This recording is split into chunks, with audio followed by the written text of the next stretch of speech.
अस्सलाम वालेकुम।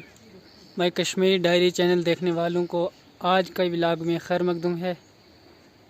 देखें ये खूबसूरत मेरा गांव है। आप लोग देखते रहें, हमारे साथ जुड़े रहें। हम आपको ये आज की वीडियो, आज का व्लॉग लेकर के आपकी खिदमत में हाजिर हैं। ये देखें माशाअल्लाह,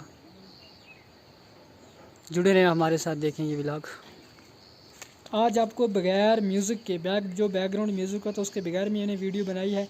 आप देखें, आप ये कुदरत के जो तरह तरह की ग्रीनरी है इसको भी चेक करें, और नेचर की परिंदों की आवाज़, बहुत सारी परिंदों की आवाज़ बीच में आएंगी, और आप देखें तो सुकून आपको नज़र आएगा। बस इस वीडियो के अंदर आपको सुकून नज़र आएगा। यकीन कितना खूबसूरत गाँव है, इसके साथ में सुकून कितना है यहाँ पर, ये चीज़ें देखें। अब मैं बगैर बोले आपको ये चीज़ कहूँगा कि आप फोकस करके वीडियो को देखें, चैनल को ज़रूर सब्सक्राइब करें। तो चलते हैं, आज की वीडियो हमारी इंटरेस्टिंग होने वाली है। आपको क्लिप भी शेयर करूँगा साथ साथ में, और साथ में आपको मैं फ़ोटो भी शेयर करूँगा गाँव के।